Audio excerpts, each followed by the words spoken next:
So when we were talking about the Playwork principles earlier, we were saying that that was our framework.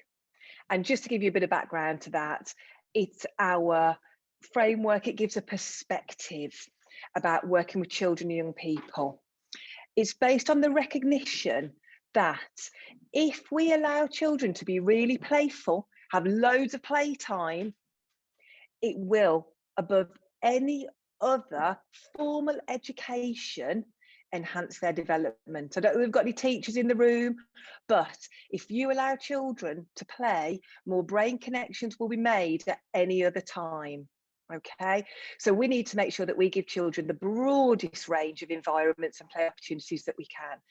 And it's also our professional ethical framework. Okay, Beck, let's just go on to the next one. So I'm going to go back actually to my favourite picture. I just love this picture so much. How much fun are those children having? I bet it's one of those ginormous high slides. I wouldn't like to imagine what year it's from. I don't know, 60s, let's say.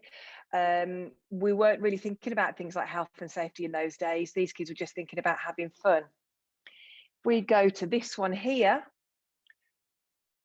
these children here are by a big lake or river. We can see it in the background.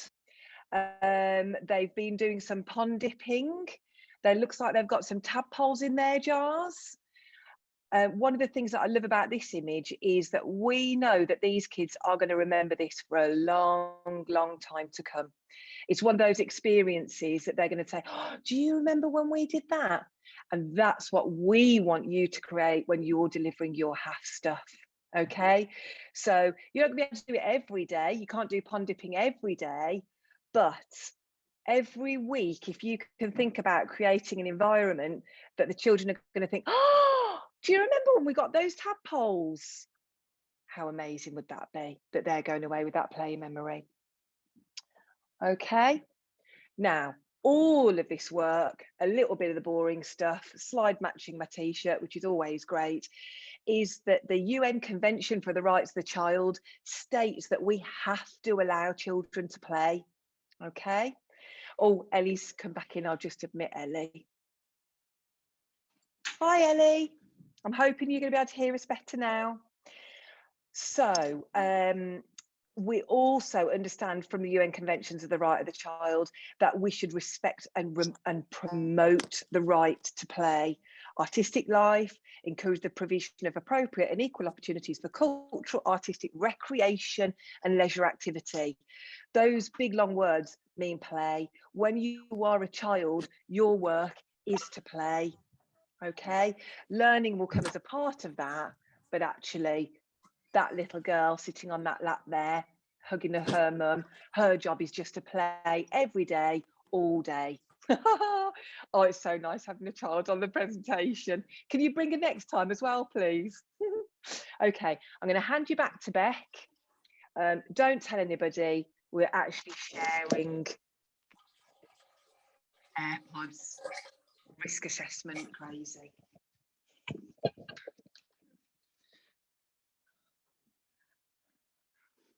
Hi everyone.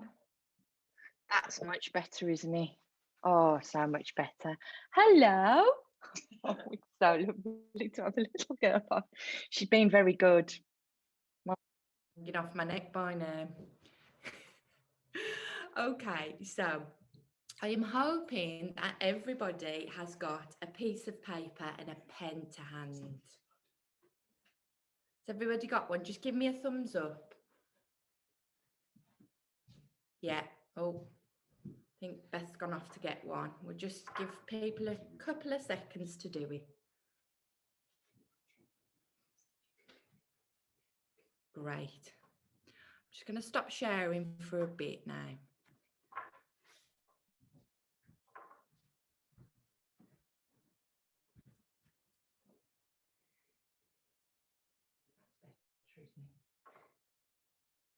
Bring that up so I can see. Okay. That's such a clear picture. Oh no. Okay, everybody got one. Fab. Okay, so really what we want to do is initially we want you to think about your own play experiences as a child. And I want you to draw an indoor play experience that you had as a child and an outdoor play experience, please. It can be any age. It doesn't have to be a fantastic drawing. You don't have to show it if you don't want to. I just want to try and evoke your memory of childhood, okay? I'll give you a couple of minutes to do it and then we'll come back together and have a chat. All okay? Yeah? All done? Give me a thumbs up or post in the chat just so I know that everybody's finished. Thank you.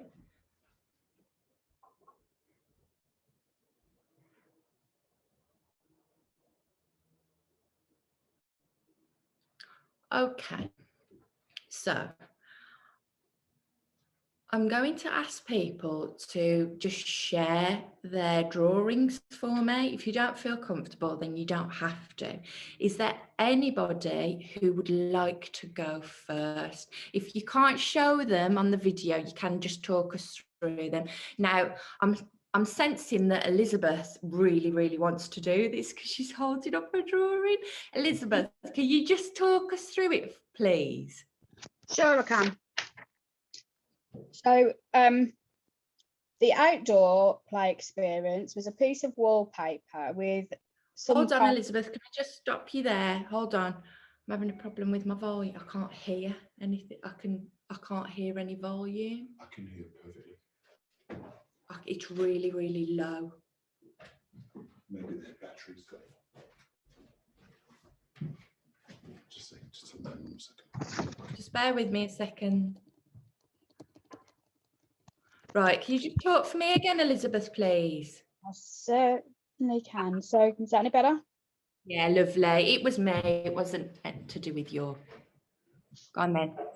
So the outside memory is playing in the garden, and we used to be given a big long piece of wallpaper that was pinned down by pebbles probably, and my mum would create some sort of almost like a tent frame tripod with a washing up liquid bottle full of paint, and we'd have a different colour paint and we would just swing it around to make the picture. Great. Swap the bottles over. That was in the days before the paint came in its own bottle. Yeah. And then do you want the indoor one? Yes, please. Yeah. I'm a very competitive person. So it's Snap. Yeah. My brother is a cheat when it comes to games. So he'd always play up when he didn't win the Snap hand. Yeah. But it's cards basically. So they're little hearts meant to represent a pair of hearts that I would have got that. Because we didn't necessarily play with proper Snap cards. We just played with a deck of cards. Right. Oh, okay. Yeah, great. So can you tell me, so just going back to your outdoor memory, can you tell me who you were with when you were playing? It would have just been myself and my mum doing Okay. that kind of activity, because we didn't really live near people that I went to school with. Okay. So my brother is 3 years older, so he'd have been around, but he wouldn't have been able to have been joining in with that. And why did you play end? Say again, sorry? Why did it end? Why did it stop? Probably because I went to school. Yeah. I mean, at the time, did you stop because you went in for tea with your mum, or was it that you got bored? No, I think I'd probably just filled the paper with the paint, and I seem to remember that not only did we swing the string that held the paint, but we probably folded the paper in half as well to do splash patterns and mirror images of whatever it was I'd created. Lovely. Brilliant. So you use the resource to its full potential in that case. And actually what happened was your play came to a natural end. Nobody stopped your play. It just it came to an end because obviously you'd used the resources and you were ready to, you know, move on to something else? Mm-hmm. Lovely, thank you. That's great. Right, who would like to share next? Okay, so Naomi, let's have a look at yours. Hello. Hello, you Use the okay? picture. I'm not sure if you can see that. So Okay, this one is indoor play. We used to. Pardon? Oh, yeah. Artistic ability. That's lovely. Go on, especially with a little. I thank you. Well, this one we used to. This is my brother and my sister and I. He was the youngest, and my older sister and myself used to dress him up in fancy dress clothes, which were most of the time like jewels and bracelets and dresses. And we used to put him in the big laundry wicker basket and roll him down the stairs. Which sounds awful, but it was good fun. Okay. And my audio's just disappeared. I'm not sure if you can hear me. I can hear you. Can you hear me? Okay, that's good. And then the outdoor play, we had a big table in the garden, and I just used to sit under there and just play with the grass. And we had 2 cats, so I used to sit quite often under the table with the cats and pick grass and pick, you know, when you pick a bit of grass and you do summer tree, winter tree, April showers, bunch of flowers, April showers, and you flick the grass seeds everywhere. I used to quite enjoy doing that. So you were with your brother and your sister? Yeah. Yeah, you were with your brother and your sister, yeah? Yeah, brother and sister.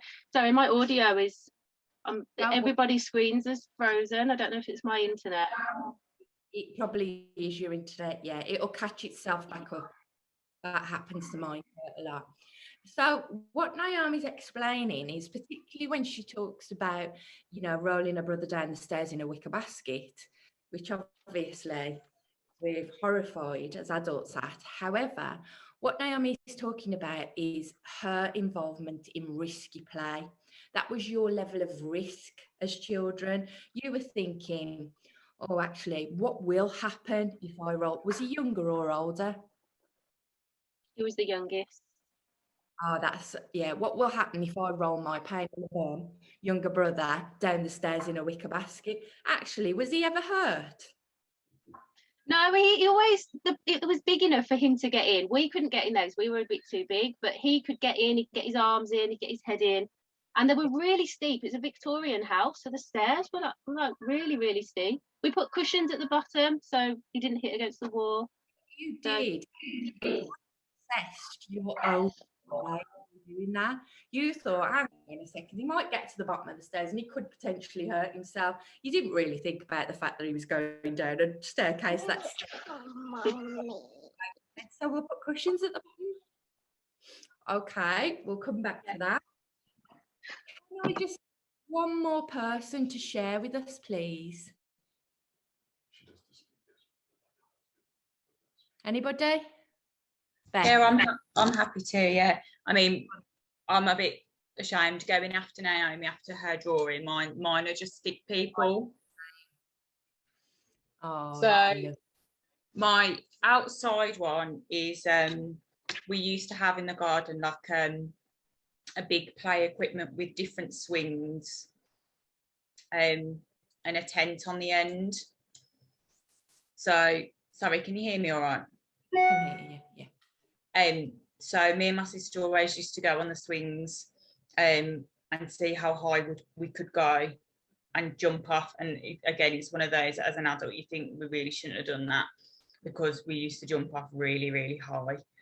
And then with the tent we used to get blankets and peg all the blankets over to make like an enclosure. And then my indoor one, we used to play with the Barbies on the stairs and do like gymnastic competitions with the Barbies. and use the stairs as different gymnastic apparatus. So we used to use my mum's washing basket as like a vault horse thing. So yeah, those are my Very imaginative there, if you think about what you were doing, how you Yeah. were utilising resources as well. You were actually just playing with a Barbie, but everything else you were playing with were household items. Can you see the link between what I got you to do in the icebreaker to what we're talking about? Yeah. So again, Beth talked about the level of risk involved there as well. So she spoke about the fact that, yes, she was on a swing. However, as kids do, her and her sister actually looked for more risk and how they could make it, I suppose, more fun and exhilarating for them.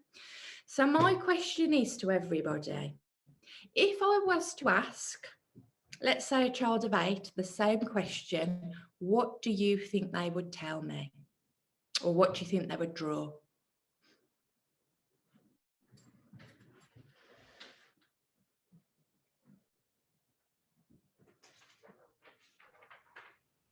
Go on, Elizabeth. In this day and age, I'd probably say some kind of a gadget. Yeah. Do you think they'd be indoors or do you think they'd be outdoors? Probably indoors and in their bedroom, away from the adults.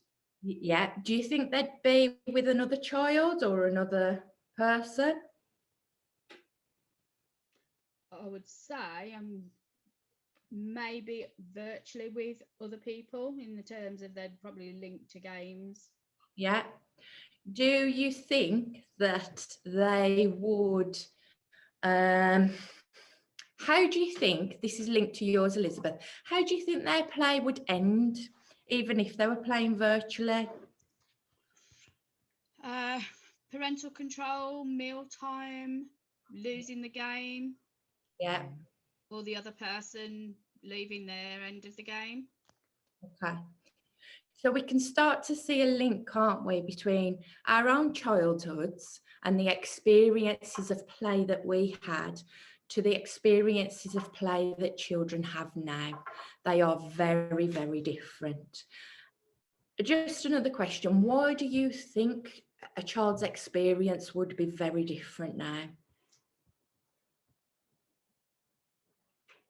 Sorry, do you want me to answer that? No, anybody can answer this. No, it's not just all on you, Elizabeth. I think it's just a very different time. Like, you know, a lot of kids tend to gravitate more to gadgets and electronics and things, opposed to toys. And that kind of takes away their imaginative play because everything's there for them.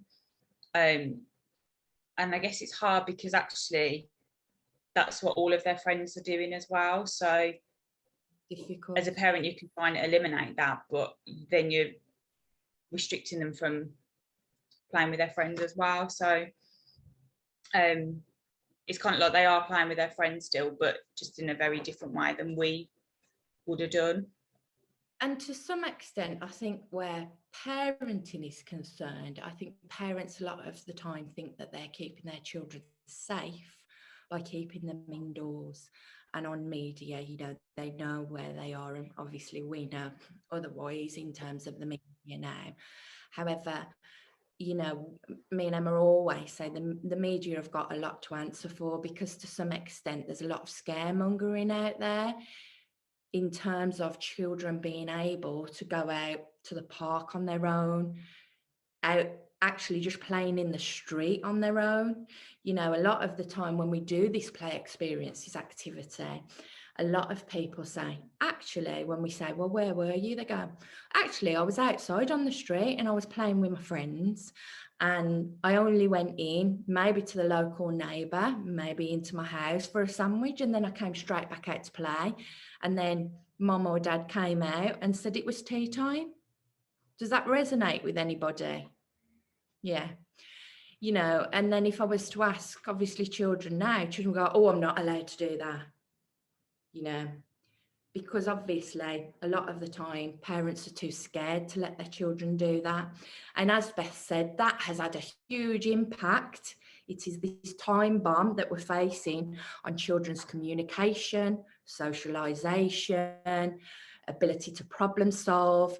Naomi, when we think about you rolling your brother down the stairs, that whole resilience, that whole ability to assess risk for people. So, what have we got to do as people working with children? This is a big responsibility for all of us. What do you reckon? I'll tell you. We've got to give children back those play experiences that they've lost, okay? Which is a huge, huge task, but we can do it because we're trained professionals who know that children have lost all of this, and we've got to think about our own experiences. Okay, so I'm just going to move on now because I'm conscious of the time. We need to go back to the presentation. Yeah, you need to go back. Oh, just sorry. Bring it up for me and I'll share the screen then. Okay, so I'm just going to go back to the presentation.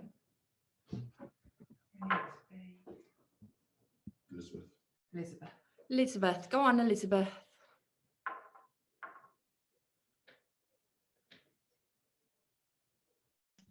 What I was going to say as well is that actually I'm 55, probably the generation after my generation, the parents became very risk averse about all those things. Most And definitely. then maybe the generation after them hadn't had that playability in terms of mixing with other people.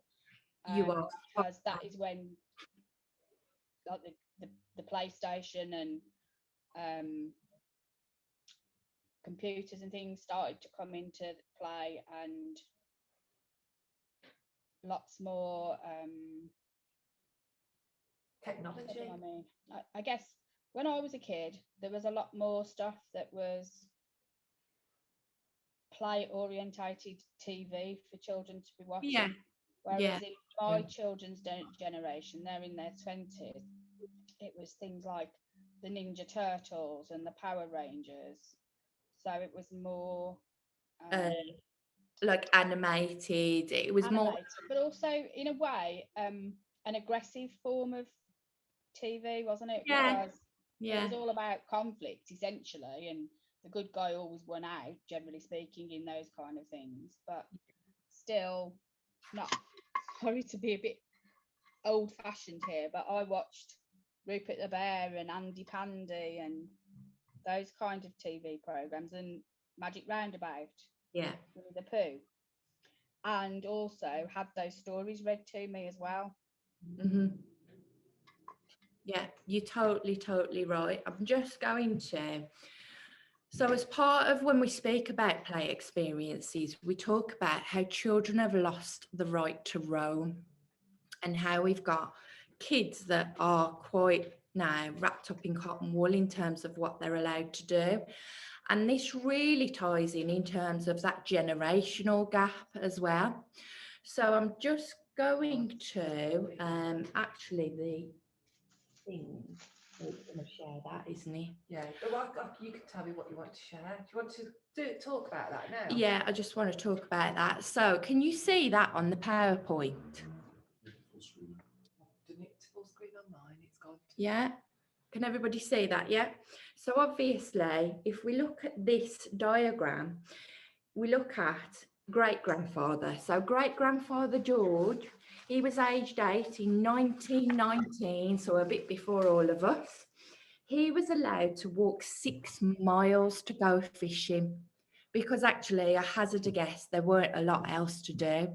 But his family felt safe to allow him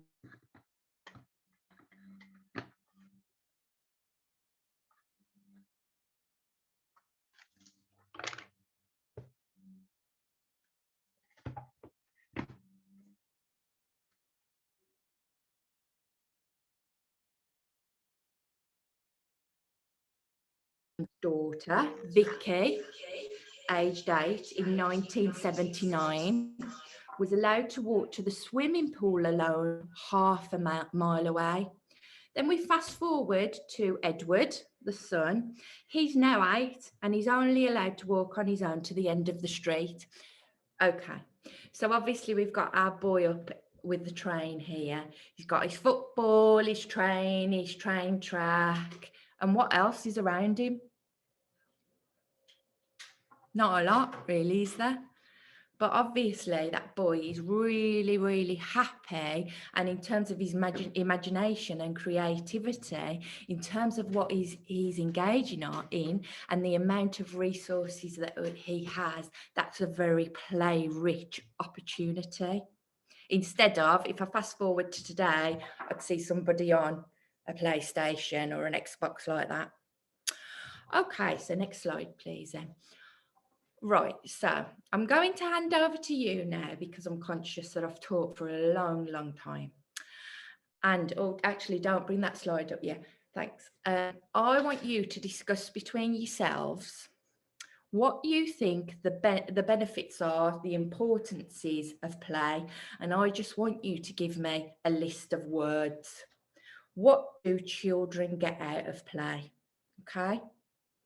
It's a pity we haven't got your little girl here, Naomi, to observe her. She's run off now. Oh, is she still there? She's not under your desk, is she? Okay, so I want you... Oh, hello, sweetheart. Oh, bless her. So discuss between yourselves. I'll give you 5 minutes and then we'll come back and have a bit more of a chat. Okay. I'm just going to put myself on mute and leave you to chat amongst yourselves for 5 minutes. Hello, Hazel. Hi, everyone. Hi. Hello. Hello. Importance of play, I guess, learning, imagination. Yeah, definitely. And understanding the social aspect of playing alongside others, playing with others, becoming independent thinkers, sharing aspect.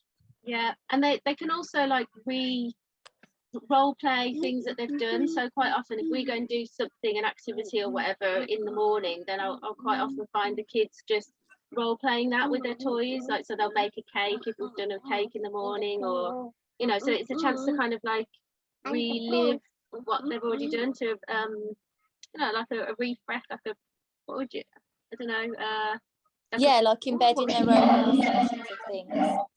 yeah, absolutely, and then add their own little takes on things and stuff. Yeah, I've never known it since working with toddlers. I've seen so many little chairs be turned into like an ice cream van because they went there with daddy yesterday, or I don't know, a handbag because they've got mommy and stuff like that. It's nice to watch their imagination grow. Yeah, and both of my kids have been through pretending to be a cat. So it seemed like at the age of about 2, Hazel's still doing it. She'll wake up in the morning and she'll crawl to me and meow at me instead of saying good morning. Animals. Has anyone else got any thoughts? Development as well. Okay, on to physical activity. About the brain developing as well because of the new experiences and the learning involved. Physical activity, just here it is. Children, young people involved in your program session really should be doing a minimum of 1 hour of moderate to vigorous activity for at least 60 minutes a day. And I would say that's where you're getting a bit of a sweat on or heart rate. And I think which is really interesting with the application for various people. This doesn't actually have to be Hi everybody, right, I'm back now. We've got a bit of feedback because is somebody watching another training session at the same time? Are you cheating on me? I know, I could barely hear anyone. I could only hear Naomi. Yeah. No, I'm struggling to hear a lot of people. Stack your hands. It's Patrice, he's listening to another training session. We all know how hard it is to juggle life, particularly at the moment, so I'll let you off. Okay, so.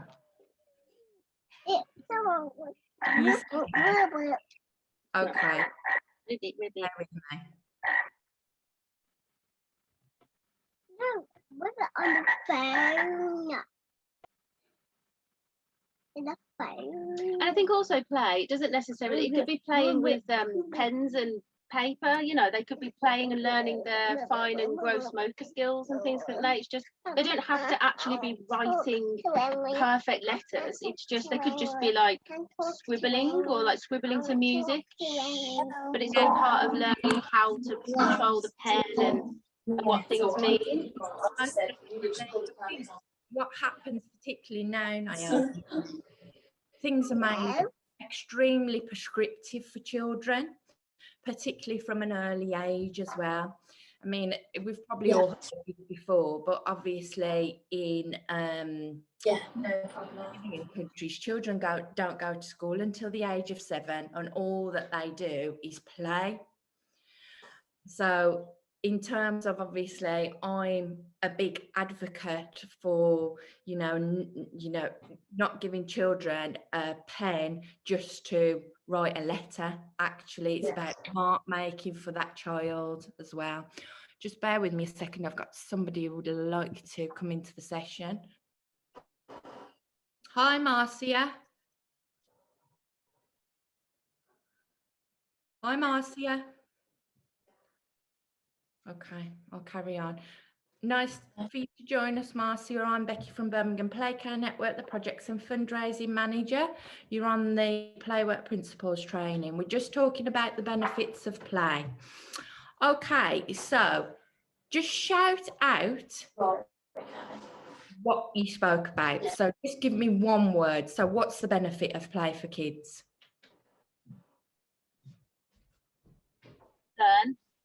Learn, yeah. Social interaction. Fun, social interaction. Sharing. Sorry, Elizabeth, what was that? Sharing and turn taking. Sharing and turn taking. Consolidation of something, a concept. Yeah, consideration. Anything else? Risk assess. Risk assessing, yeah. Right. Imagination. Imagination. Like foster independence. Independence. Ellie, one from you. 1 second, let me just say hello. Yeah, I can hear you. Ellie, give me one.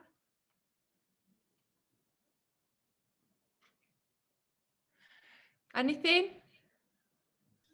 I'm so sorry, it's going in and out. Say Don't that worry. again. What was the question? Sorry. What's the benefit of play? Just give me one word. Oh, socialising. Lovely. Have we got social interaction already on the board? Sorry. Yeah. Ellie, you were talking about children doing a lot of make believe in your toddler room. Role playing. So Role again, playing. when we're thinking about imagination, lovely, thank Role you. playing and building upon their Patrice? own play ideas. Fab. I might have frozen a bit because it's just told me the internet connection is unstable now, but I'll come back in. Awareness. Oh, yeah, I said awareness. Yeah.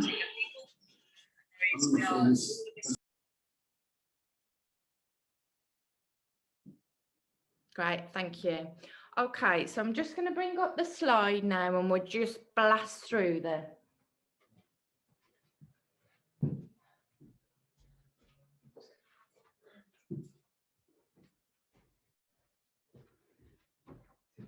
It hasn't come up for some reason. Oh, it is. Bear with, bear with. Okay, can everybody see that? Yeah.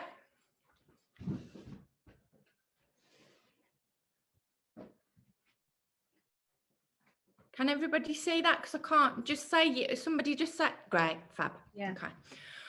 Right, so importance of play. So we've got, you said fun, social interaction, sharing, turn taking, consolidation, risk assessment, imagination, independence, role play, extending play and awareness. So we've got enjoyment. Fun is a real big one for us. Love of life. Relaxation, how important is that at the moment in terms of children's mental health? Release of energy, tension reduction, self-expression, creativity, abstract thinking, imagination, problem solving, social cognition, empathy, self-esteem, anxiety reduction, again a real biggie for us, therapeutic effects, cooperation, sharing, which a lot of children don't like to do, particularly younger children, turn taking, conflict resolution, leadership skills, development, gross motor experiences, fine motor experiences, physical challenges, self-help skills, attention regulation, concentration, persistence. That's amazing, isn't it, when we think about it in terms of ourselves as adults, in terms of coping mechanisms as we get older as well. Okay, so again, it goes back to us ensuring that the play opportunities we are providing for the children encompass all of that stuff. Okay. Right, so moving on, yes, we'll move on to the play types. No, I'm okay, yeah. So can everybody see that, yeah? Fab. Okay, so when we talk about play, obviously our framework for play is the Playwork principles, but they're backed up with the play types, okay? So I'm just going to talk through the slides. So they're acknowledged to be a number of different play types, around 16.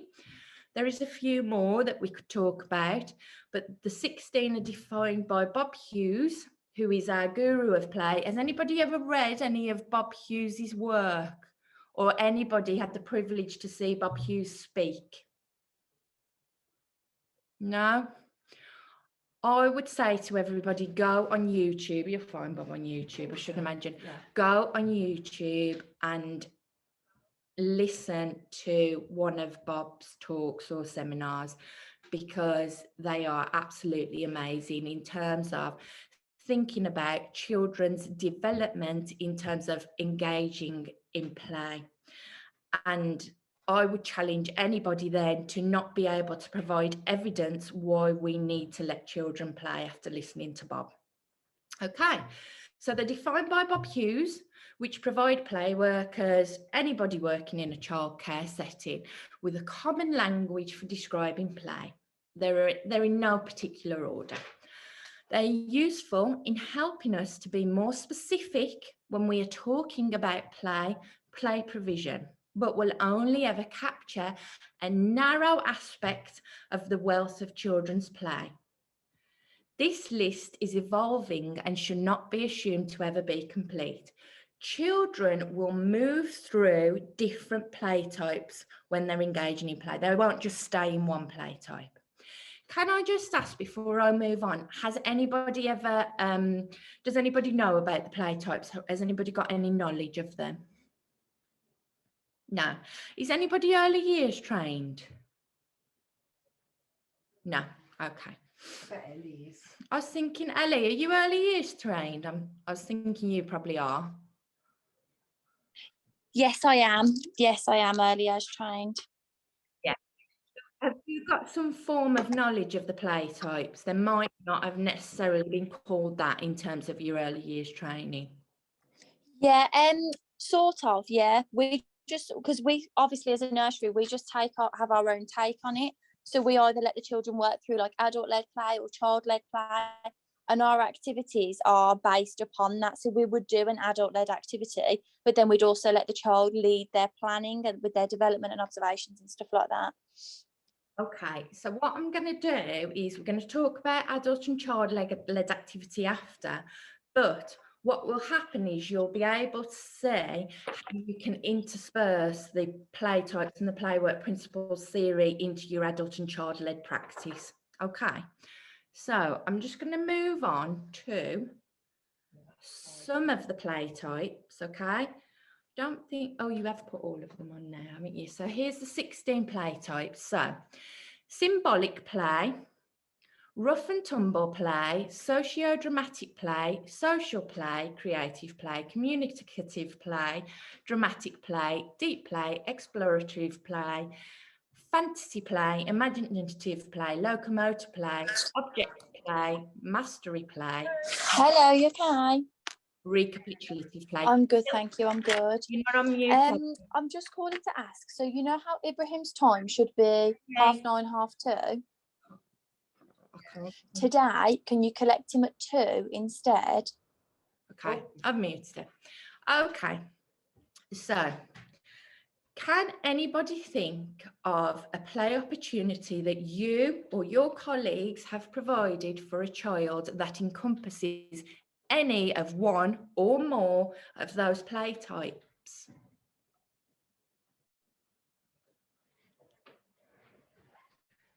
Anybody? I think you put them all on mute.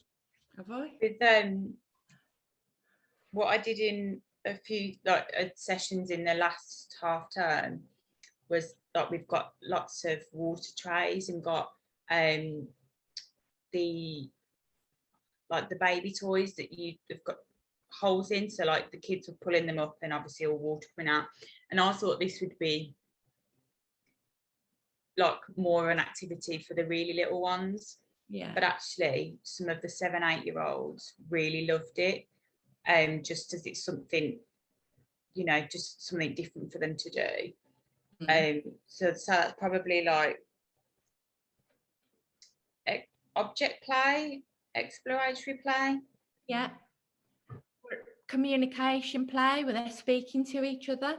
Yeah, so, and it was when it was really hot, so they had a bit of a water fight with it in the end as well. So right, so again, you've just defined probably about 7 there. So rough and tumble play, because we all know water fights might have a little bit of a ruckus, a little bit of rough and tumble running about. Yeah, social play, exploration play. It could have also turned into a bit of dramatic fantasy play as well if you were doing a water fight. And deep play as well. Okay, anybody else? Can anybody else give me an example? I know Patrice has just said archery. Patrice, can you type into the chat what play types you think archery would meet for me, please? And then we can have a bit more of a discussion about it. Naomi?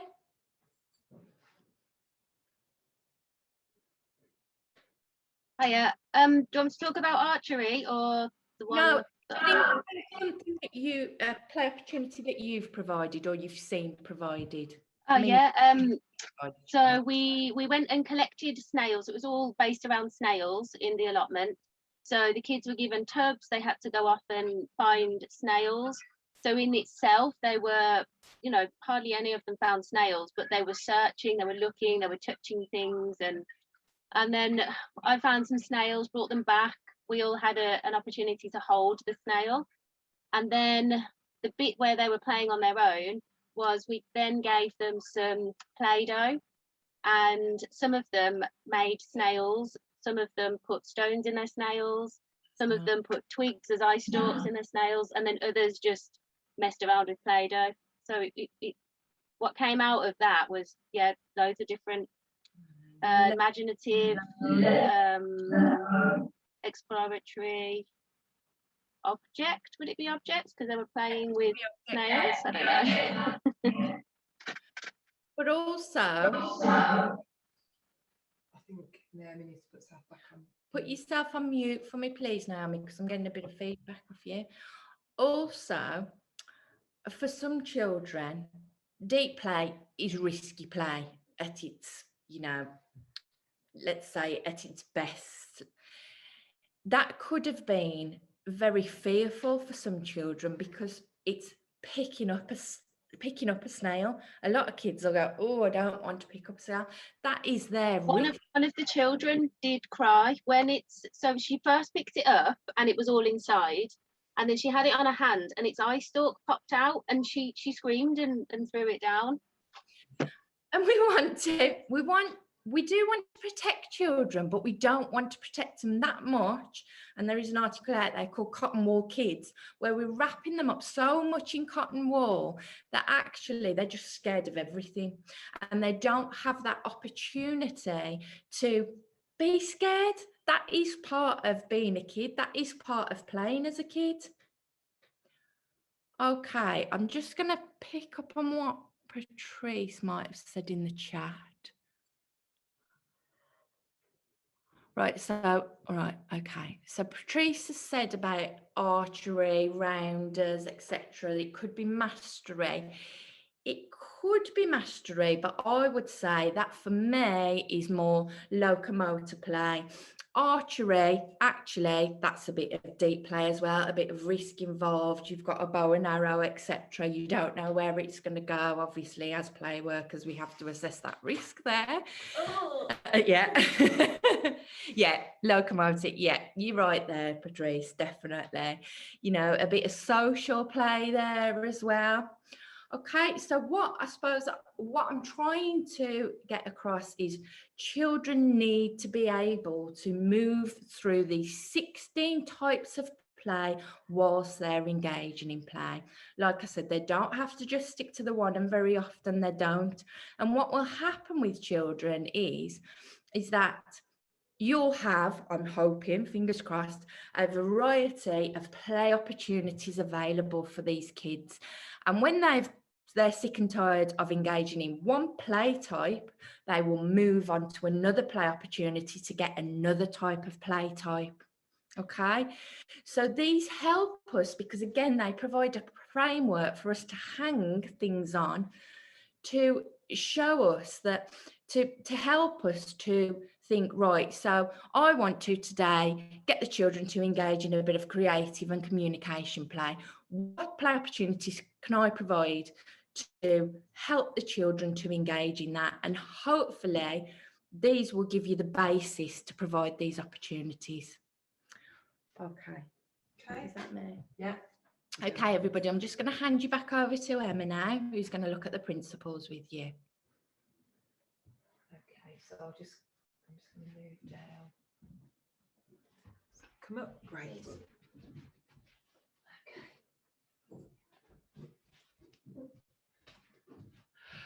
This online training in an actual room is very hard work, can I just say, guys?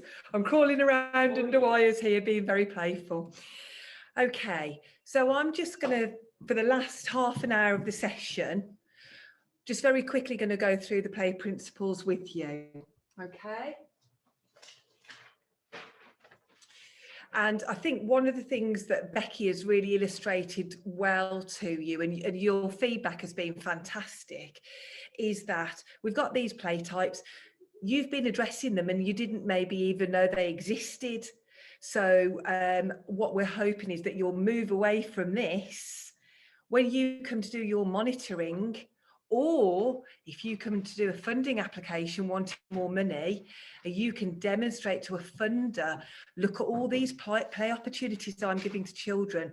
That's really, really going to help your case. You can use this Playwork foundation that you now know about to help you. Okay, so because of time, we're only going to focus on principle 1 and principle 2. And what you need to take away from that is that children and young people, they have to play. It's not something you can switch on, switch off. Disabled children need to play. All of us, it is a universal, inclusive need. And that's because it is actually a biological drive. It's not something that we can switch off. It's innate. It's part of our chemical makeup as a person, okay? And we would say, and have been saying, opportunity to play, it's going to affect the healthy development, not just of them as children, but also of us as communities, okay? So in order to have a healthy community, whether we call your community your setting, or whether we call your community a place, it doesn't matter. Play is going to enhance that provision. Okay. Okay. Yeah, just go down. And the second Playwork principle, so you only really need to remember two. One is that it's something you can't switch on and off. It's in us all and we have to do it. And number two is that whenever possible, that play is freely chosen. Ellie was talking about some adult-led, some child-led agendas. We would like to reduce the adult-led and increase the child-led. The more you increase the child-led, the more brain connections, the more control the children have, the more engaged they would be. So play is a process that's freely chosen. It's personally directed and intrinsically motivated. That means that children determine and control the content and intent of their play. They follow it for their own instincts, ideas, and interests. So I'm going to go back to the snail scenario that Naomi shared with us, because that's just absolutely fantastic. Naomi, as I would call Naomi the play prop, she turned up into the play space and she provided a bucket of snails. She's created that environment, but the children are reaching in. They might just want to explore the snail. Some children might want to stamp on the snail. What are we going to do about that? Are we going to let them kill that snail? Actually, I know Naomi's saying no. As a play worker, I would say, yeah, you can let them, but it's a matter of taste, choice, whatever. But that's very deep play. Has anybody ever, as a child, pulled the legs off a spider? Yes, no. Naomi's nodding. No, Patrice has never pulled the legs off a spider. Is that because she's scared of spiders? Maybe. Yes, she is. Yes. But lots and lots of children get spiders. Some children, I'm going to make a massive generalization and say boys like to pull legs off frogs and things like this. This is a fantastic example of deep play. Okay. And these are children who would be engaged in this activity for ages and ages, just looking and exploring the snail. That's very deep, and it's children. So what we're trying to avoid is us as adults imposing our thoughts, opinions, feelings, fears onto the children. So whenever we can, we want to allow children to control that play. Okay. Emma, sorry, Yeah. can I just ask, is there not a balance though? Like for me, and I know it's down to personal preference, but for me, I'm a very animal person anyway, and I understand obviously it's a way of play, but I also think, isn't it a way of us teaching children to be kind to other things as well? Actually, if they have to look after animals, and I know it's what as kids do, they do like to do things like that, but I personally would probably interfere with a child doing that, because I'd say you need to be kind to the animals and you need to look after them. So yeah, I agree. Us in early years, we teach like understanding the world, and one of the milestones is about understanding about like the care and consideration for the world, not just like animals, but like the world around them. So like other, like picking plants and picking flowers, would almost talk to them about leaving the plant in the bud wherever it is and looking at one that's already fallen and talking about it that way. I don't know whether that's what you're hinting at or something. It has to come down to personal choice. What I would say, because I'm always going to take the opposite opinion, what about a surgeon? What about Darwin and the origin of the species? If we never pulled the legs off a spider, if we never dissected a rabbit, how are we ever going to learn about our own human evolution? It's a bit deep. It's a bit deep. You see play, it goes on and on. Go on, Naomi. Oh, just to go on from there, it did. So this is not the snail. We had another situation with a ladybird where a group of 3 children found a ladybird and they all wanted to pick it up. So they were taking it in turns to pass it to each other's hands. And in one of those passings, it got squished and it died. But that in itself was a lesson, because then we could talk about what had happened. We had a look at what happened. You know, stuff started oozing out of it and it did get crushed. And then the child that squished the ladybird went around then telling people about it and telling people how to really gently have gentle hands and gently pick up ladybirds. And she was then taking on the adult role of sort of fostering that care of the animals. And then in a later session with older children, we put that dead ladybird underneath the microscope and we had a look at all of its parts. So it kind of did lead on to a lot of other stuff, even though ultimately we didn't want the ladybird to die at all. And we were trying to get the kids not to kill it. So we were interfering. But through that mistake, we learned a lot more. Thank you, Naomi. I don't really need to say any more, do I? There's always going to be, we all want to be kind to human people. Sadly, in society, we have life, death, good things happen, bad things happen. So we just have to go with that. And I think I hear what Beth's saying, and Beth is somebody that is very much about, you know, animal welfare and looking after animals. And you will be there, Beth, as part of that team, and Ellie, to say, we always want to try and protect animals. We always do. But if you find 2 children over there in the corner pulling the wings off a butterfly, actually, I want you to think after this training, remember what Naomi said about that ladybird. I'm just going to leave them. And I'm not going to draw attention to them, because I don't want to make a big thing. We're not all going to run around, catch a butterfly and pull the wings off. That would be a terrible thing to do. But those 2 over there that have done that, let's just see what comes from that, because life isn't always happy, perfect, butterflies flying around, you know, and we do need to explore that. We do need to prepare children for the fact that there is a life cycle. And although everybody does try to be kind, it just doesn't always work out like that. And if we create an environment where those play opportunities are there to be explored, things don't get hidden. And what sometimes happens is, if you always have a happy, fluffy environment, they'll go and do these things that they want to do away somewhere else. And, you know, it's in an environment where there isn't maybe an adult then to support them. Okay. But it's so fascinating. Honestly, ladies, we could go on for days, but we won't. Okay, so, right. So actually this leads very nicely. What's your role as a play worker? I'm really conscious of time. We've only got 15 minutes left and I will finish on time.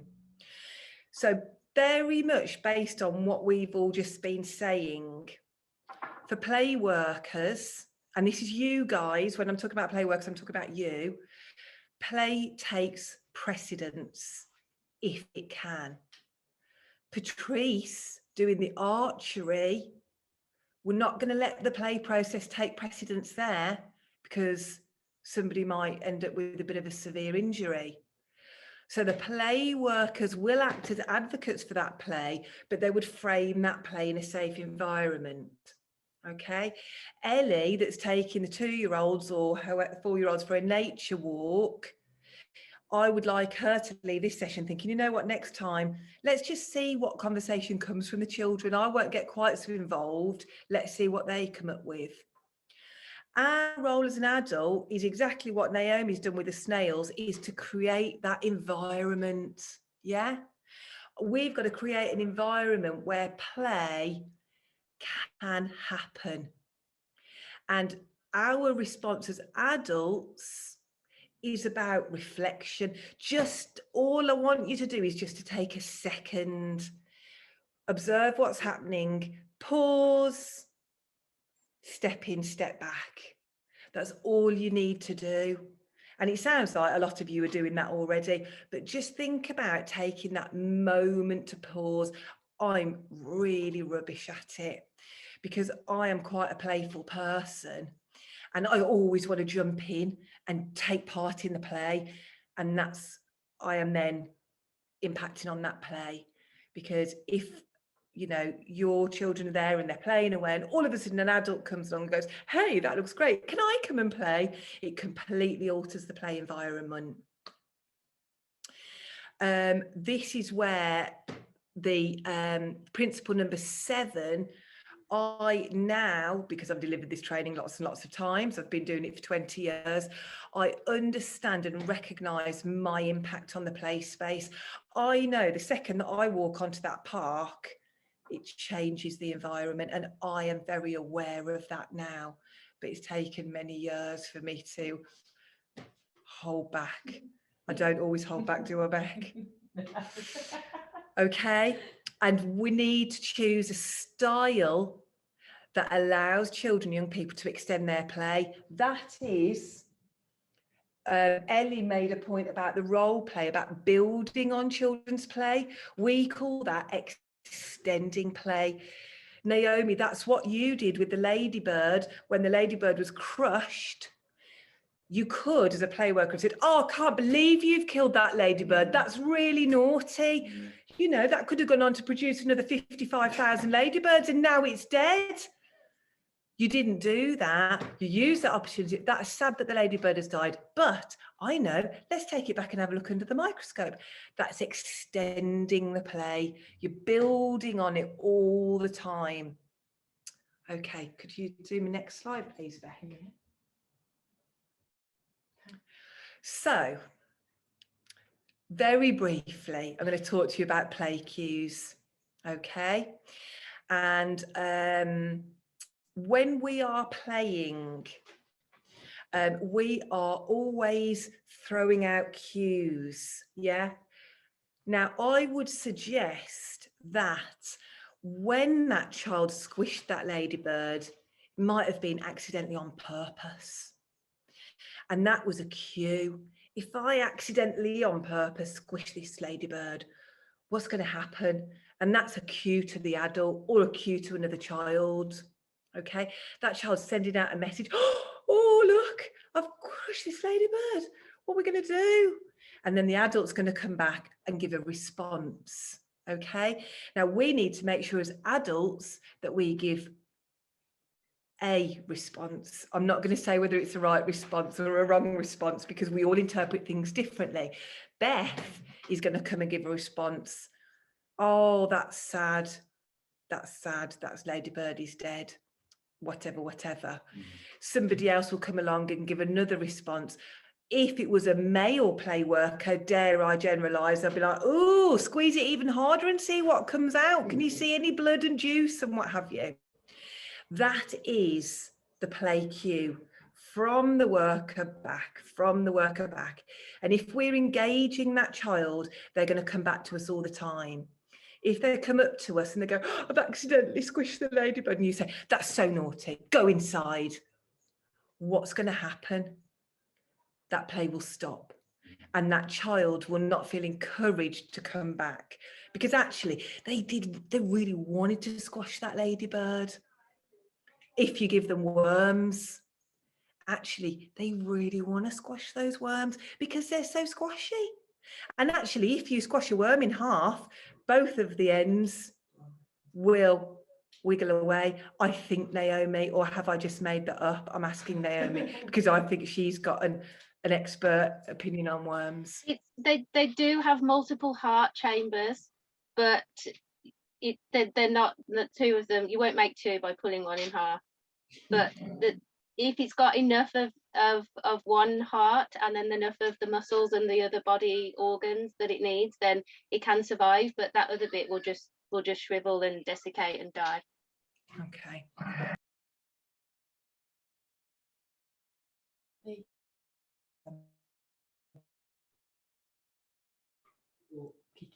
Oh, okay. He's giving me a much easier example. about going to kick the ball back to me. And there's your cue. So I'll kick the ball, whether you're joining in or not, I'm going to kick the ball to you because I want you to play with me. And if there's a play work, you kick that ball back, there's your play cue. Okay. Now, the cue is followed up by the return. So the ball being kicked back is the play return. So I want you, in the opportunities that you're delivering, to think about your role as a play worker. We're not going to control it all. We're going to think about what return we're going to give to the child's cues. And also we're going to think about, do you know, I'd never thought of it as a cue before. I'd never thought that they were sending me a play cue. I just thought they were being a bit annoying by asking loads of questions or keep kicking the ball at me. Okay. So you, in your treasure hunt, collected 5 items.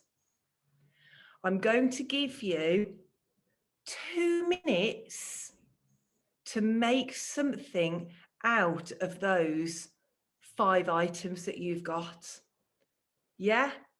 On your marks, get set, go.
I am just going to remind everybody that this session is being recorded for Zoom. So it's absolutely lovely to see you all. Those of you that have been able to enable your cameras, it's just absolutely lovely. Really, really lovely. Well done.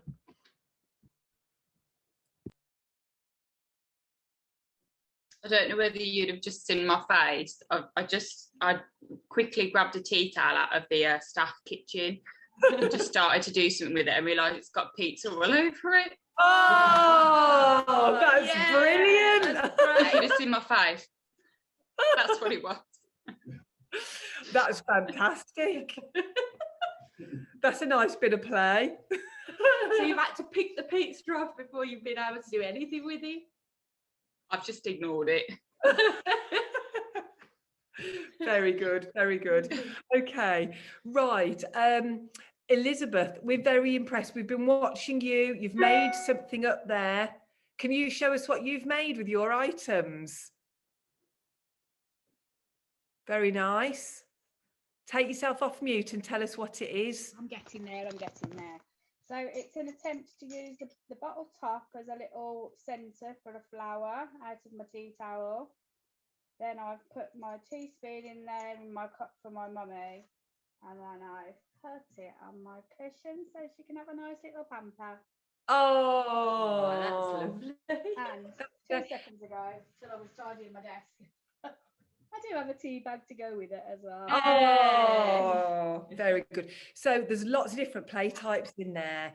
The one that jumps out at most at me is object play. Elizabeth has used those items not for what they are intended. She's not drinking out the cup. She hasn't filled it up with any liquid.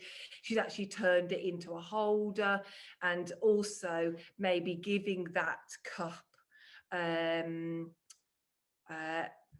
powers, or human qualities as well, or whatever that may be. So that's lovely. Beth, what have you made with your pizza covered tea towel? I've made like a music shaker, which is in, and use the tea towel as like a little holder for it.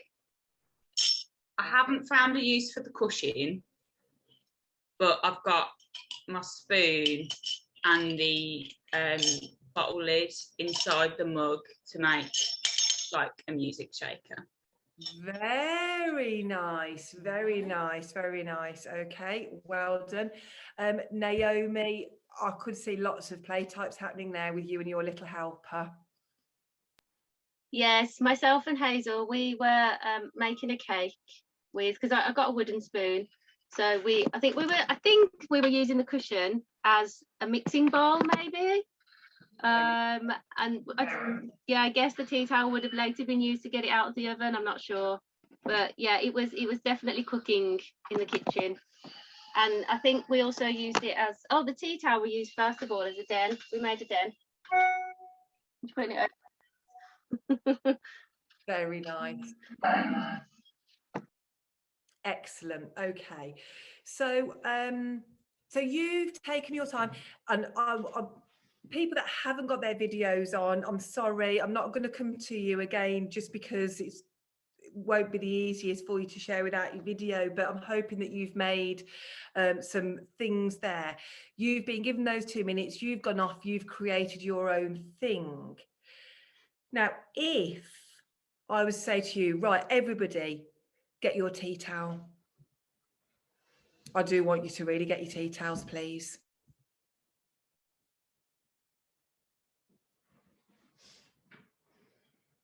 Okay, all of you unfold your tea towels.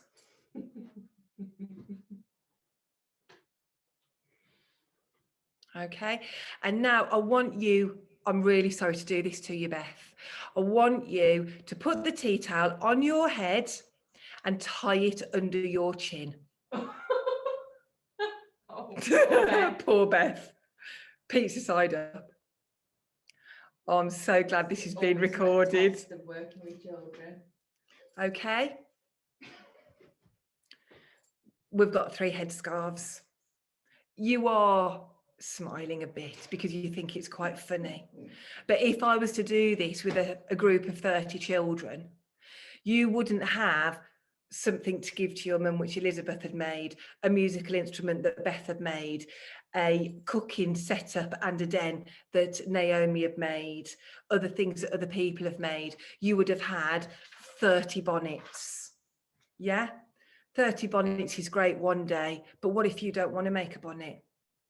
I went to a setting. You can take your tea towels off your heads now, ladies. I'm just illustrating the point. Thank you for engaging with me. I went to a setting once and the children were playing with clay. And it was lovely clay. It was that stuff that, the proper clay, grey clay, and you can wet it and it can go into slip and all the rest of it. And the children were having a great time. And I said, oh, what else can they do? And they said, oh, well, it's clay today. So I said, oh, okay. So if they don't want to do clay, can they do clay? Yeah. And what if you don't want to do clay? Well, you could do clay. What if you don't like clay? Well, if you don't like clay, you can do clay. Okay, and that's a terrible example of an adult and child-led agenda. But what the play types are saying is, let's not put children into a silo.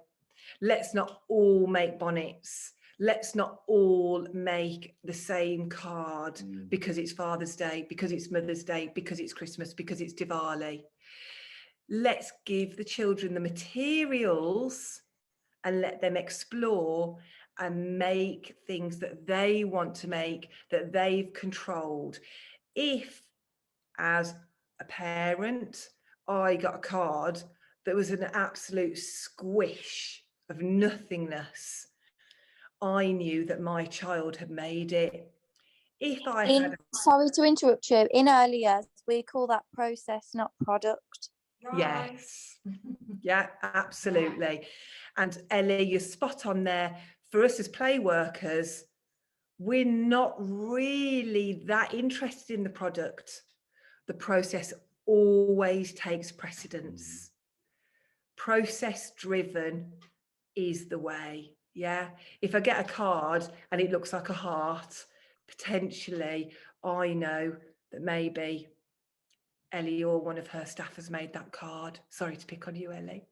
Do you know what I mean? So it's that thing. We want to see that process-led approach. Okay, Becky's written that down in the notes for me. Right, I'm just going to swap round and you can do the screen share because you're better than me. Back to Becky. I'm not jumping out though. No, I'm not I'm either. not being that risky today. So, We'll alter the configuration tomorrow. Although I am known for a lot of risk during my play, I'm not jumping over computer wires today or limboing underneath. I'm not feeling the most supple.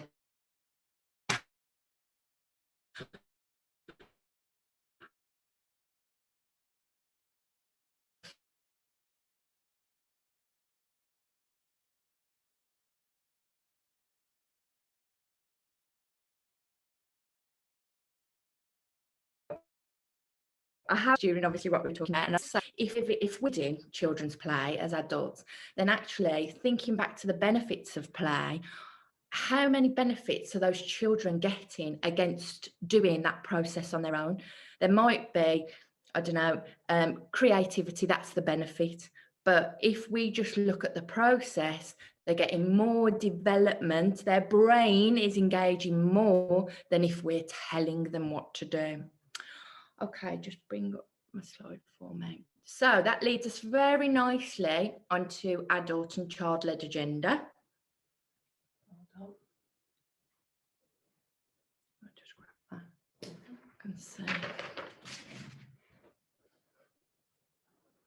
Okay, so adult child-led play. Adult-led activity, an activity defined, structured and delivered by an adult to a child or a group of children. It focuses on the direct teaching of skills and knowledge with a specific objective in mind. Emma's already spoke about that. The best example of that is everybody making a Christmas card that looks the same. Every child has a green crayon to draw a Christmas tree and has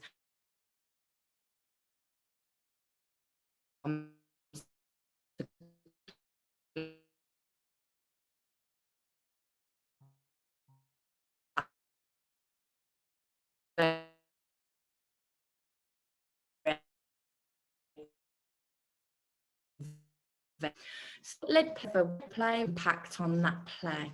Okay, adult-led activities are based on our own professional understanding of what we should teach young children and what experiences they had. I'm not really going to go on because I think we've spoke about this a lot throughout the session, but again, it's about your place in children's play opportunities. So going back to that lovely bucket of snails and Naomi engaging those children in that play opportunity. So through adult-led activities, we can introduce children to new ideas, provide new opportunities. That's the same slide, isn't it? No, it's different. No. Okay. So I'm just going to skip that bit because that's kind of the same as what I've already said. But during adult-led learning, we can feel that we are in control of the play we are providing. Obviously, that might bring us comfort to some extent as play workers, because it's that whole thing about, and I've seen this a lot, a fear of the unknown.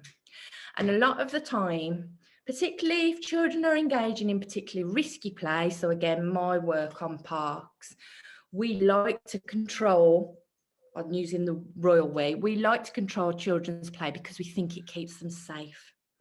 However, it doesn't necessarily keep them safe, because we know from what we've discussed previously in this session that children are assessing their own risk and building their own resilience. Okay. So, however, what we cannot have any control over is what children are learning from these experiences.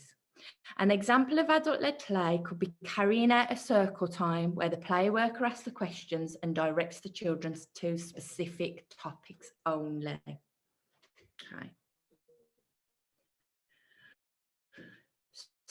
So,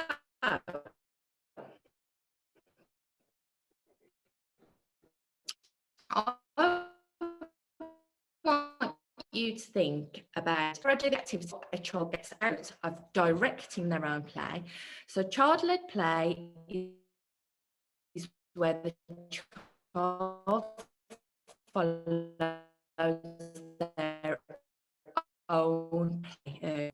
Child-led play at its best will boost children's confidence and self-worth and development. Yeah, can everybody hear me? Can everybody hear me? I'm back now, yeah? An example of child-led is creating, thanks Patrice, is creating puddles with a watering can rather than watering the flowers like the play worker's telling you to, okay? So, I'm just going to read out some examples of adult and child-led play, and I want you to shout out to me what you think they are, whether they are child-led or adult-led, okay? So the children are making Easter cards. Each card is folded in half, and the children are then given identical stencils to make their cards. The children are told that all of their Easter eggs must be yellow, and they must decorate their cards with glitter. What is it? Adult. Yeah, completely adult, isn't it? Has anybody ever experienced this situation? I work currently with quite a few older members of staff, and I've found very much it's like a generational thing, because obviously now all the theory and like how children, especially in early years, learn is obviously much more through through child-led, whereas we see so much of that in earlier settings where it's exactly as you've described. All the Father's Day cards have all got a blue bow tie on. The Mother's Day cards have all got a pink bow on and whatever. Like, we could go on forever with examples, but like that's exactly how it is, as opposed to when if there's like 10 children in a toddler room, all their cards should look completely different. I actually say, as a nursery manager, I don't like cards, because the children wouldn't necessarily think, oh, I want to make a card. It'll be, I want to make something for mum or dad or carer or whoever it is that's whatever the purpose of the activity is. So I always try and encourage my practitioners to think outside the box, or think outside the card. Yeah. And it is, I mean, 2 points. We're guilty of it. I'm not guilty of it as a parent, but parents are guilty of it because they want to see that lovely, Mother's Day card, Easter card, Father's Day card, etc., coming out to them, and ask if they haven't got it. But I think it's really our job, again, as practitioners, to actually educate the parents in terms of that, which obviously is easier said than done. I do know that. But also, we have got a hard job with this one, because where do you think children get this type of adult-led agenda the most, if you think of creative practice? Anybody? I would personally say I think it's a little bit more of like lack of understanding about where it's come from, because like you just saying then about the parents coming, I know 95% of our parents want that standard Mummy's Day card with their kid's name scribbled on it, their handprint on it, and they think, oh, the child's made this at nursery and it's put on the fridge for 6 months. But actually, we understand the theory and the learning behind it, and actually there's no learning behind that. I've held the wrist, I've painted the hand, I've splatted it, and then I've said, now go to the sink and wash your hand. They haven't done anything. But the lack of understanding of parenting, obviously if parents don't have anything to do with early years or teaching or schooling or anything like that, they wouldn't perhaps understand that. They just want the product, if that makes sense. It does make sense. And the hard thing is I think as adults, we have been institutionalized with this a bit, because obviously, again, if we think back to our own childhoods and our own schooling, and actually, if you do go into schools now, you look at the boards up on the wall, and what's up there? a lot of it is all the same, because obviously children have done all of the same thing. They've had a topic to work to. There's my hands again. It's really hard for me to keep my hands still. I'm usually running about the training room at this moment. They've been given a topic to work towards, and basically the teacher's just made the same thing with them. So yes, it is difficult, but we've got to try and do as much as we can with this to make it child-led. Okay, so I'm just going to move on to the next one. So James is using loose parts. So loose parts are, well, you've had loose parts. So all of those items that you've collected today, they are loose parts. So lots and lots of different types of stuff and variables, okay? Not necessarily a plastic toy, it's just stuff that children will play with, so pots and pans, etc. Okay, so James is using loose parts equipment to build a tower. He builds an extremely tall tower, then instantly knocks it down. The play worker approaches him and encourages him to rebuild the tower. Okay, so what is he?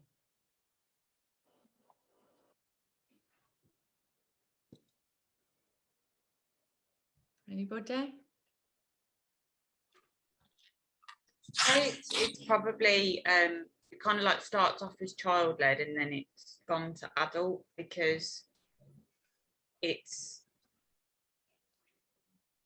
like the play work is interfering, because actually if he wants to knock it down, he might not want to rebuild it. So it's kind of been his play has been interfered with. This one is quite a difficult discussion, isn't it, really? Because if we think back to obviously what we're speaking about in terms of the play work principles, we could think, well, actually, am I being a prop there? And am I helping that child to facilitate it? Or am I just interfering? And actually, James doesn't want to rebuild the tower and he wants to go off and, well, play with the clay because there is something else in there. What does everyone else think?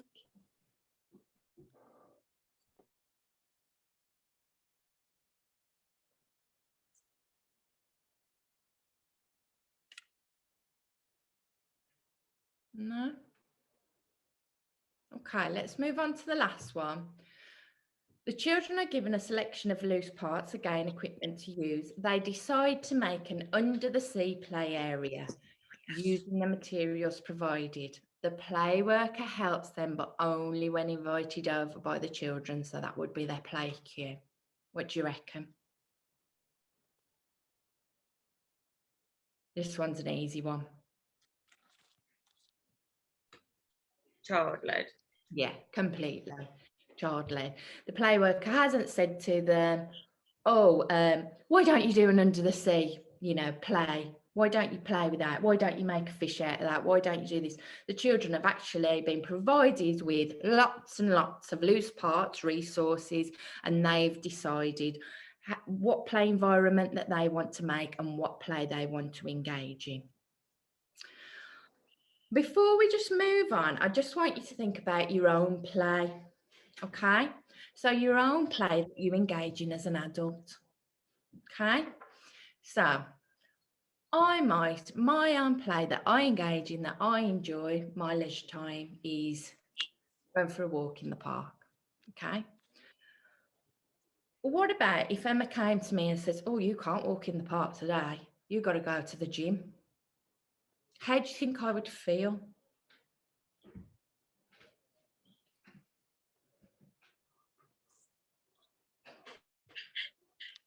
Anybody?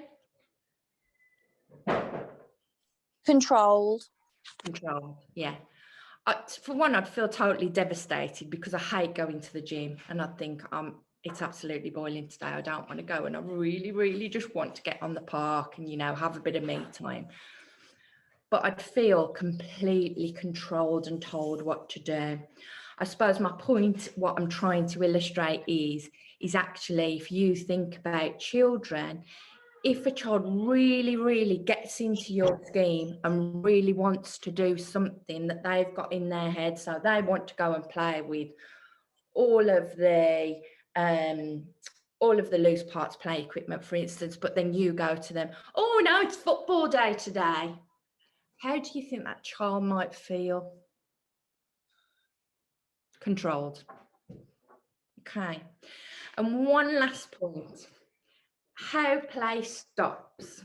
So we always say, okay, so I might want to go out and play and I might want to go to the pub to play. Does anybody ever come over to me at the pub and go, right, Rebecca, drink up, get out, while I'm in the pub? No, they don't, because actually it's my decision when I want to stop playing in the pub, okay? We need to think about how we stop children's play. And that goes back to when we're speaking about our play memories. How did our play stop? Okay, it was organic for us, our play stopped. Actually, it stopped because we controlled it and we wanted to move on to something else. Yes, I understand that's hard when you've got, 90 kids and you need to move them on to dinner and stuff. But think about the dialogue in particular we're using and how we're getting children to stop their play to move on to something else. We have at nursery, like not finished yet shelf. Lovely. So if they've built a tower or whatever with the Lego, and then it's like not so much snack time because we do rolling snack, but if it's like, I don't know, we're all going in the garden or there's a new thing that's happening now, they can either choose to tidy it away or choose to put it on their not finished yet shelf. That's nice, lovely. Yeah. Anybody else want to give a suggestion? I can give you a suggestion, but has anybody got anything else that they do? Beth, anything you do? No? Okay, so what I would do is when I know that there's, let's say, 10 minutes to go before I need to get the children to pack up, I would go around each group of children and go, right, we're going to have to stop in a minute, but you have got 10 minutes left. I'm just letting you know. And actually, I've been to so many providers where there's somebody at the front of the hall, let's say, and they're going, right, stop.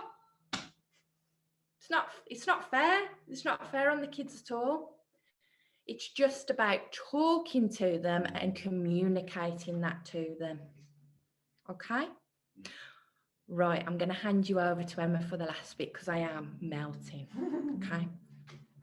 I could unplug these, can't I? Because they've got it charged. Okay, guys. Coming to the end of the session, we do hope that you've enjoyed it. There's a couple of things that I need to ask you to do just before I go on to the conclusion. Please, can you all type your email address into the chat? Because we have some absolutely lovely documents that we want to share with you. We've got a lovely poster of the play types. We could actually send them that template, that paperwork template, which has got identified play types on there and extending play, like for an action plan. So we've got some nice templates that we can share. We've got some really simple Playwork principles stuff. So if you can all put your email addresses, we can dead easily send you that paperwork over. We've got some really nice YouTube links as well that we really want to send over. And also it is my understanding that we'll be sending you out an evaluation. You can just do that online. I might even see if I can do that in a Survey Monkey. Okay. The other thing is that Elizabeth has put in the chat, have you reopened your scrap store yet? Now, I don't know whether any of you know about our scrap store. So here at Birmingham Play Care Network, we have got a scrap store. That's a resource bank of loose parts. I'm very sorry to say, Elizabeth, it's not open yet. However, if you have resources that you need, and you've just been such a lovely participants today, all of you, I'll open the offer to you to say, if you need stuff, email us, emmapbct@gmail.com. We'll put it in the chat, and I'll do the same for Becky. You'll put it in the chat now. Email us and we potentially can put you together a crate of resources. There is a donation. We ask for a recommended donation of £30 for a crate of loose parts. And if I can put one together for you, I will. Okay, but in the meantime, so and the scrap store will be opening officially again from September. We want you to leave this session today. We want you to understand the most important thing, your impact as an adult on the play space. We want you to recognise why we need play spaces for children and young people. We need those play spaces for children and young people because play is a biological drive. It's innate, it's in all of us. We can't always tell children what to do when we want them to do it and how it needs to be done. That is not going to facilitate healthy adults, healthy communities, healthy, happy children. And we need to give children a really good variety of different play experiences through the resources that we make available. If we only give children tabletop activity, which might look like board games and colouring sheets, we're going to end up in a silo of a particular play type being produced, particular experiences happening, and ultimately a child that has a skill set in only one area. So if we can increase the variables that you give to children, it's just going to make such a massive difference. And what I'm going to finish on as well is, and this is going to be hard for some people, I want you to go back to your half planning, and I want you to think, where in my half planning is an opportunity for a little bit of mess and chaos? Because mess and chaos creates the best play. When Naomi was telling us about rolling her brother down the stairs in that wicker basket, I thought as an adult, ooh, I bet that left some right bad scuffs on the paintwork going down the stairs. I bet Naomi and her sister and brother didn't even consider the paint scuffs that would have been incurred by that. Have they ever actually looked? Ask your mum if you're able to, or your dad. Did we leave loads of marks down the stairs when we did that? You didn't even think about it. Would we let the children go around and do paint scuffs on our house now? No. Do we let children create mess and chaos in our houses now? Often not, because we are obsessed with keeping things clean and tidy and ordered. And clean and tidy and ordered clean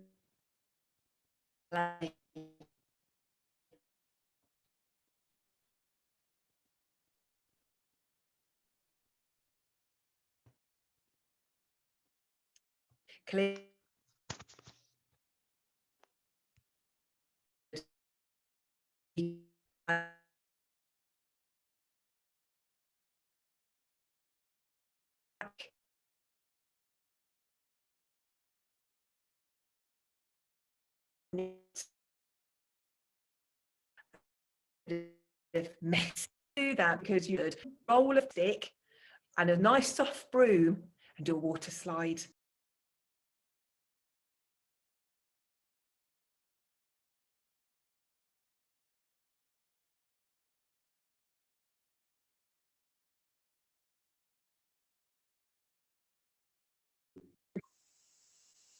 Oh, there you go, we're okay. So the session has come to an end. We do hope that you've enjoyed it. And if you'd like to come into our session tomorrow, we're doing a session about risk and play. We'd absolutely love to see you. We do hope you've enjoyed the session.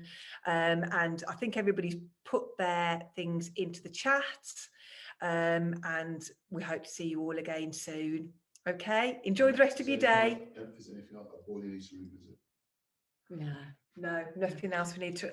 I do hope our chat's been saved. If not, I'm sure we'll be able to get you emails from Kate at Street Games. Okay, good luck on your half. Thanks everyone. And bye, Thank Hayden. you. Lovely to have a child in on the session as well. Was. What a good girl. Bye-bye. Okay.